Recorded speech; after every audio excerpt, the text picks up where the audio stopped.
defensiveness is a people process rather than a language process. You can think of defensiveness as whenever a person feels that there's a threat. It could be a perceived threat, or it could be a real threat from another person or a group. And we'll talk about that a little bit later. I want you to first recall back whenever we were talking about the perceived self, or the public self. Well, now we're getting into the point to where we're going to have that perceived self, or the public self, whenever it's out in front of people or an individual. What happens whenever you have to save face? Remember when we talked about that? What happens when somebody says something to you and you take it the wrong way?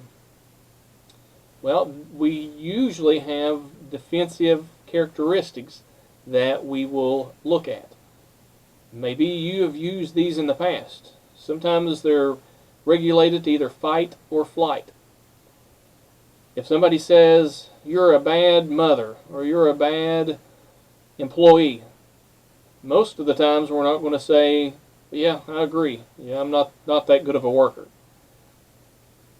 We probably won't say that, but we will probably try to defend ourselves because that's our public image. We feel that our image is at stake. So if we look back from things we've already talked about, our perceived self and saving face, this gets us into our topic of today, which is the defensiveness. And I wanted to talk about this before we go into our conflict talk, because some of the times we have to figure out, especially if we are a manager or if we are in some type of management in healthcare or in industry or wherever you may be working, how do you help alleviate conflict? We know that conflict is inevitable. We've all had that in our lives and will continue to have it in our lives. But one of the ways that we can try to lessen the conflict is by trying to stop these avenues before they start. And one of them is with these defensive strategies. So what I'm going to talk about today will be ways that we can observe defensiveness, and then things that we can do ourselves to keep the other person from being defensive. Keep the other person from being embarrassed. Maybe it's just the words that we say or the situations that we put them in. Today we're going to talk about defensiveness, and we're going to look at two main ways that we can do to try to alleviate defensiveness if possible. Number one, we're going to look at perceived self. Now this is what we honestly believe to be true about ourselves. The second one is the presenting self. This is what we show others, and this is what we want others to believe is true. We can also call this our public self. So for example, let's say that I believe that I'm a good student. Well, that's my perceived self. I really believe that I'm a good student. Now, if I really want the public to know that I'm a good student, this is more my presenting self, my public self. Think of that Johari window. This is what I want others to believe. So if you happen to tell me that, you're just not a good student, you're not very smart, well, now you've offended my presenting self, and that's what can cause defensiveness. And that's why in that box it says defensiveness is the feeling we get that causes us to take actions to protect our presenting self. So one of the ways that we can alleviate defensiveness in our lives, at least on our part, is we need to be sure how we handle situations, and we don't want to offend somebody's presenting self. Now there's two different types of mechanisms that we use when it comes to defensiveness. We can either fight or we can flight. Some of you may have already studied something like this in psychology or sociology, and others may see this here in the future. So I want to kind of give you a brief overview of both of these types of techniques. We're first going to look at the fight techniques. And these mechanisms in fight, there's not as many as there are in flight. If you look at this slide, you'll notice that we have three main characteristics or mechanisms for fight. The first one is sarcasm. This is a type of paralanguage.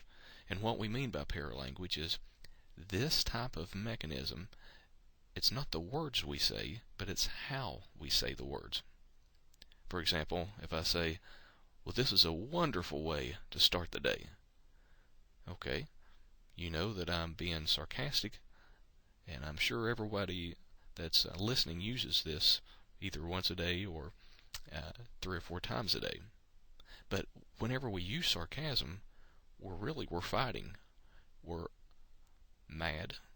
We're protecting ourselves. We're mad at somebody else. The second one is projection. This is where we bounce back on the attacker. For example, if somebody said, oh, well, sure, the house is a mess, but when was the last time that you did the dishes? Just by listening to that statement, you probably figured out that maybe a couple was arguing because the second person was supposed to have cleaned the house, and the first person may have said, why is the house still messy? So what did the second person do? Well, they projected. They bounced back on the attacker. They were protecting their public self, their public image.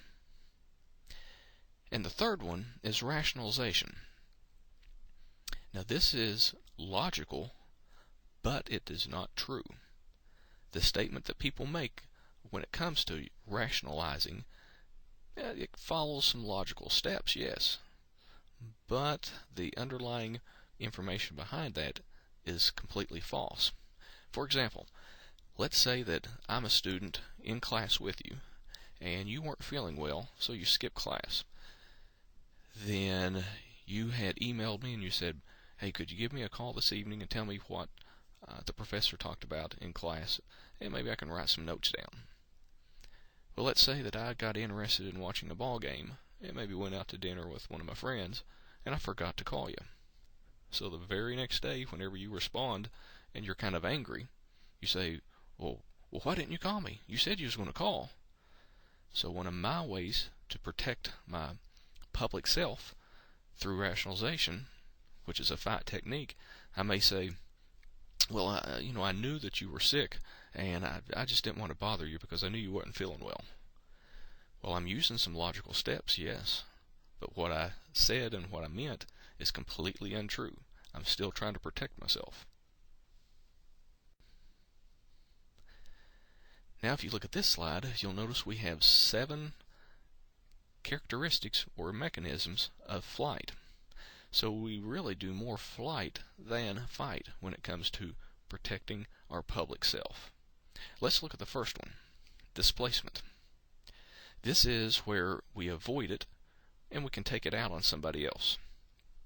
Let's say, for example, you had a bad day at work. Maybe your boss yelled at you, other co-workers may have yelled at you, or customers may have yelled at you. So what do if you don't talk to the person at work and try to handle the conflict there? You come home and you displace your anger and you take it out on somebody else. Maybe you come home and kick the dog. Okay, maybe that's a bad example. Maybe you come home and you throw a pillow. Either way, you're displacing your anger. The second one is compensation.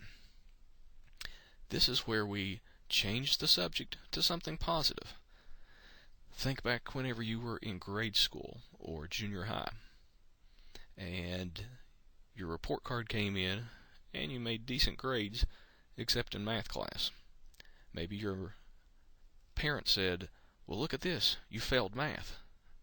But the way that you would use compensation or a flight technique, you would say, well, maybe I failed math, but I did get an A in gym class. Well, you're trying to change the thing to something positive. You're trying to overcompensate for some of your disadvantages. The third one is apathy, pretending that you just don't care. Now, I need to make a note here that in apathy, there is real apathy where people really don't care. But the key word in this definition is pretending that you don't care. Think back maybe when you were younger and you didn't get picked to play on a ball team. And in order to protect your public self, you'd say, well, that's okay. Okay, I didn't want to play on that team anyway. Or maybe when you were in high school or junior high and you wanted to go to a dance and the person that you wanted to go with didn't ask you. You probably said, well, that's okay. I didn't want to go with them anyway. But you really did. So you're starting to pretend that you don't care. The fourth one is retreat. This is where you physically leave the scene. Kind of like in our last PowerPoint when we talked about that couple that were arguing, and whenever the wife was nagging, the husband would physically leave the scene. We called that punctuation. Both of them are making the scene deeper and deeper and turning it into a conflict situation. Because he was physically leaving the scene whenever she was nagging, and she was always nagging because he never would stay in the room whenever she was talking. Okay, this is when you physically retreat from that scene. The fifth one is regression. This is where you regress back to a childlike state. Now this is another flight technique. For example, I remember watching some of the TV shows like Judge Joe Brown or Judge Judy. And there was a couple of examples of people that they were college-age students and they got an apartment together. And one student wouldn't pay their part of the rent. Well, whenever they didn't pay their part of the rent, the other student, friend, would end up suing them. And when they went into court, the person that didn't pay their part would look at the contract and the judge would say, according to the contract, you have to pay half. Well, then that person would act like a child, saying, well, I didn't know. I'm only 18, and this is my very first time I've ever got an apartment, so this is still new to me. Well, they're trying to convert back to a child, so they don't have to take on responsibility. The sixth one is repression. This is where you ignore the thing ever took place. You're going to repress some of these memories. Now this can be very bad because we see this in a lot of child abuse or sexual abuse cases where one parent may know things are going on, but they just ignore it and overlook it. The last one is reversal. This is where we need to try to reverse the other person's perception. Sometimes we see this when a couple, maybe the boyfriend or the husband forgets an anniversary date, and then the first thing they do is they have to hurry and go out and try to buy some flowers. They're going to try to reverse the perception of, I forgot our anniversary date. Most of the time, ladies, this doesn't work, does it? But anyway, we're going to try to reverse. We're going to try to flight. This is one of the mechanisms that many people use. So here's the 7 top flight mechanisms. Now again, compare these to the few, which was the 3 that we used in the fight mechanisms. Now, these are the 4 causes of defensiveness. Now there's much more than these, but we're just going to look at 4. Let's look at number 1, evaluation. If we pass judgment on someone, then we are in essence trying to destroy their presenting self or their public self. So it all depends on how we talk to them. And if we talk to them in a certain manner, especially using you statements, now this can cause some defensiveness in the relationship. For example, what if I said, well, you are just a lazy human being? Well, I'm kind of passing judgment. Now, it may be true, you're very lazy, but we need to look at a different way that we can make this statement. Number 2 is manipulation. This is where we're going to trick someone. What about whenever you were in junior high or high school And let's say if you wanted to go to a concert and you knew that maybe there was another guy or girl that had tickets. You maybe tricked them to say, well, maybe let's go out on a date, just so you could go to that concert. Okay, you got what you wanted, but you did it in a manipulating way. And then if they find out, well, now we've got a conflict starting. So sometimes if we're not really honest, through lying, through some type of manipulation, we can cause some defensiveness, which will eventually lead into conflict. The third one is superiority. This is when somebody says, well, I'm better or I'm smarter than you. We all have people in our life that feel that way. They feel that the only way they can raise their own self-esteem is they have to push somebody else down. The last one is certainty. These are people that says, I'm always right, no matter what. And I bet we all got somebody in our families or in our relationships that are like that. Even when they're wrong, they're right. And what makes it frustrating is these people love to tell you that they're right. Now, if we look at these 4 solutions, I want you to be able to go back to the previous slide, and each one of these solutions are actually solutions for the 4 causes of defensiveness. For example, on the previous slide we said one of the first causes was evaluation, where we pass judgment on someone. Well, one of the solutions, besides using evaluation, we could use description. Besides saying you are always lazy, we could use more of an I statement. And I think we talked about this in class. We'd say, I just don't feel that you're carrying your load around here. Is there any way that we can come up with a new system? Okay? You can still get what you wanted, and you're still saying the same thing, but you're not making them defensive. Or number 2, spontaneity. Besides using manipulation or tricking someone, be completely honest. I know one thing as professors, and I can vouch for all the professors here at ACTC, we would rather students just be honest. If you don't do an assignment, don't make up a wild excuse. Just say, I forgot. I really apologize. I forgot about doing that assignment. Is there any way I can turn this assignment in late and get a deduction in points?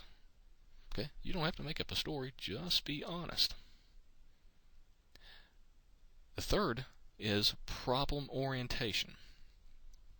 Besides using superiority, saying that I'm better or I'm smarter than you, why don't you use more empathy and sympathy?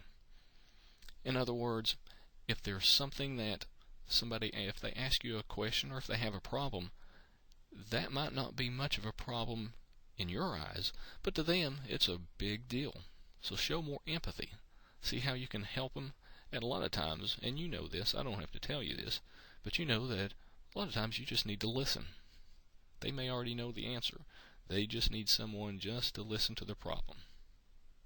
And the last one is provisionalism. Besides using certainty, where I'm always right, provisionalism means let's listen to others. You may like their ideas. I've seen this a lot of times in the work world. Just because I was a supervisor didn't mean I knew all the answers. I would listen to the people that were actually working, and when there was a problem, I would ask them. I would say, okay, what do you think we should do? And if it was something that I thought would work, then I would say, okay, let's take that idea and let's run with it. I would give them the credit. That way, it wasn't just my way or the highway. We were all working as a team. Now, defensiveness on the conscience level. Sometimes there's some people that they have something that we call fantasy formation. Some people just use a lot of imagery. In other words, they're dreamers. There's some people that have said for years, I'm going to start school, I'm going to go back to school next semester. And then they never do it. And whenever we address that with them, they're going to protect their public self, and they're going to make up excuses and excuses and excuses. they're always going to be defensive. Maybe they don't want the pressure of going to school. Maybe they are afraid of the amount of work it's going to take. Whatever, they're living in a fantasy world. And this is one of the things that I applaud you for.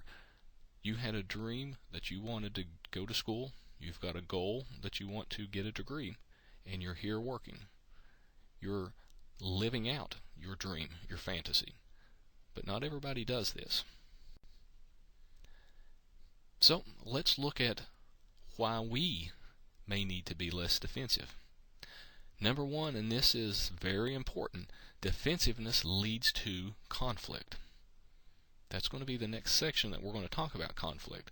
So the more that we can alleviate defensiveness, we may end up having less conflict in our life.